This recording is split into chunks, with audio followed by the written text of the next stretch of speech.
Oled sa kunagi päriselt mõelnud, kuidas me teame, mida üks logo, emotikon või isegi poliitiline loosung tegelikult tähendab? Tuleb välja, et kõige selle taga, mida me näeme ja ütleme, on olemas omamoodi salajane kood. Ja selles selgituses anname sulle võtme selle koodi lahti muukimiseks, see on semiootika. Nii, hakkamegi kohe pihta. Me hakkame nüüd lasti harutama seda nähtamatut tähenduste süsteemi, milles me tegelikult iga jumala päev navigeerime, ilma et me sellele isegi mõtleksime. See on justkui varjatud keel, mida me kõik räägime, tihtipeale seda ise teadvustamata. Võtame näiteks selle Facebooki logo. Sa tead ju kohe, mis see on, eks ole? Aga mõtle korraks, see on tegelikult midagi palju enamat kui lihtsalt sinine ruut ja valge F. See on märk ja me oleme õppinud seda seostama sotsiaalmeedia, sõprade ja ühenduses olemisega. Aga kuidas see protsess meie peas täpselt toimub? Ja vot just siin tulebki mängu semiootika. See ongi see teadusharu, mis uurib, kuidas lihtsad vormid, nagu see logo, suudavad kanda endast nii keerulisi ja mitmekihilisi tähendusi. See on põhimõtteliselt märkide grammatika. Okei, aeg on sukelduda sügavamale. Me hakkame nüüd kokku panema ühte täiesti põhilist tööriistakasti, mida sul on vaja, et neid märke ise dekodeerima hakata. Ja alustame me ühe semiootika rajaja ideedest, Ferdinand de Saussuri ideedest.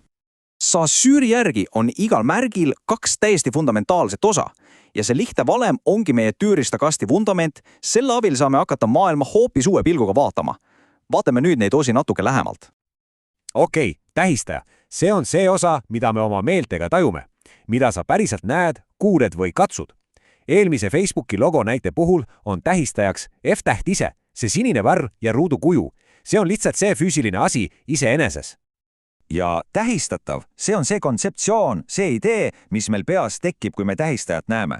Üks ainus tähistaja, see sinine F, võib esile kutsuda terve rea seotud mõisteid, suhtlusvõrgustik, ühendus sõpradega, uudistevoog, isegi meelelahutus. See on see tähendusse taga. Nüüd, kui me teame märgi põhistruktuuri, vaatame 3 peamist märgitüüpi. Esimene on ikoon ja see on kõige otsekohesem, sest see lihtsalt, näeb välja nagu asi ise. See joonistus on vuntside ikoon, sest see sarnaneb päris vuntsidega. Lihtne, eks? Teine tüüp on sümbol ja siin muutub asi juba palju huvitavamaks. Sümbolil pole tegelikult mingit loomulikku seost sellega, mida ta tähendab. Mõtle näiteks tualetimärkidele. Miski ei seo neid pulgakujukesi tegelikult meeste või naistega. Me oleme selle tähenduse lihtsalt ühiskonnana kokku leppinud ja ära õppinud. Ja 3. tüüp on indeks. Siin on olemas otsene füüsiline seos. Üks asi viitab teisele, sest see on selle põhjustanud. Suitsu ei saa ju olla ilma tuleta. Seega on suits alati tule indeks. Samamoodi on jalajälg lumes indeks sellest, et keegi on seal kõndinud. Üks on teise otsene tagajärg. Nei, põhitööristad on nüüd olemas. Aga liigume nüüd edasi millegi keerulisema juurde. Vaatame, kuidas neid põhimõisteid saab kasutada tänapäevaste, sageli väga vaidlusi tekitavate suhtlusvormide dekodeerimiseks. Ja vot siin läheb asi tõeliselt põnevaks. Filosoof nimega Roland Barthes arendas Saussuri ideid edasi. Ta tutvustas mõistet müüt ehk teise astme tähistamine. Ja see on üks äärmiselt võimas kontseptsioon, mis aitab mõista, kuidas tähendusi kaaperdatakse ja enda huvides ümber kujundatakse. Mida see siis tähendab? See tähendaks seda, et juba olemasolev kindla tähendusega märk, näiteks mõni sõna või fraas, võetakse ja sellest tehakse uus tähistaja täiesti uue sageli palju laiema ja ideoloogilisema kontseptsiooni jaoks. Olemasolevale tähendusele ehitatakse justkui uus kiht peale. Ja see näide siin illustreerib suurepäraselt, kuidas see toimib. Puhtalt semiootilisest vaatenurgast on #BlackLivesMatter märk, millel on väga spetsiifiline tähistatav. See viitab ajaloolisele ja süsteemsele probleemile. #AllLivesMatter aga võtab selle märgi, kasutab selle struktuuri ja loob selle, mida Barthes nimetaks müütiliseks märgiks. See omastab algse tähenduse, aga eemaldab selle spetsiifilisuse ja loob midagi, mis tundub pealt näha süütu ja universaalne, kuid tegelikult juhib tähelepanu algse märgi tuumalt kõrvale. Aga semiootika pole ainult tõlgendamine. See pole ainult passiivne vaatamine. See aitab meil mõista ka seda, kuidas keelt kasutatakse maailmas väga reaalsete tegude sooritamiseks. Meie sõnad mitte ainult ei kirjelda maailma, need ka muudavad seda. Mõtle korraks sellele, Kui keegi ütleb "ma luban", siis ta ei kirjelda lihtsalt lubadust, ta sooritabki sel hetkel lubamise akti. Või kui kohtunik ütleb "süüdi", siis see lause muudab kellegi reaalset olukorda. See ongi performatiivsus, keelevõime tegutseda. Ja seda keelevõimet tegutseda saab kasutada ka väga pahatahtlikult. Interneti trollimine on selle täiuslik näide.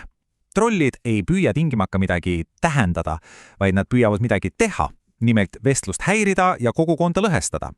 Nende keel ongi tegevus. Ja see strateegia on lausa jahmatavalt süsteemne. Troll esineb kogukonna liikmena, et võita usaldust. Seejärel vaidlustab ta midagi täiesti fundamentaalset. Kui talle vastu vaidldakse, teeskleb ta solvumist ja mängib ohvrit. Lõppeesmärk pole kunagi olnud arutelu, vaid manipulatsioon. Ta kasutab keelt relvana, et panna kogukond iseennast hävitama. Nii, me oleme nüüd päris pikka teed maha käinud, alustades lihtsatest märkidest ja jõudes välja väga keeruliste sotsiaalsete nähtusteni. Nüüd on sul olemas see dekodeerimisvõti, et hakata maailma natukene teistmoodi nägema. Ja see tsitaat võtab tegelikult kokku semiootikas suurima jõu. See pole mingi kuiv akadeemiline harjutus, see õpetab meile, et reaalsus, mida me kogeme, ei ole lihtsalt antud, see on pidevalt loodud ja tõlgendatud läbi märkide ja see teeb meist palju kriitilisemad osalejad oma enda reaalsuse loomisel. Okei, teeme kiire spikri. Siin on sinu dekodeerimisvõti lühidalt ja konkreetselt. Esiteks, igal märgil on vorm ehk tähistaja ja kontseptsioon ehk tähistatav. Teiseks, märgid võivad olla sarnased, õpitud või põhjuslikud. Kolmandaks, tähendusi saab kaaperdada, et luua müüte. Ja neljandaks, keel ei ole ainult kirjeldamiseks, vaid ka tegutsemiseks. Need ongi need põhitõed, mis aitavad sul näha koodi kõige taga. Ja lõpetamegi ühe küsimusega sulle. Nüüd, kui sa mõistad natuke paremini, kuidas tähendus luuakse, kuidas seda vaidlustatakse ja kuidas seda saab isegi relvana kasutada, mida sa selle teadmisega peale hakkad?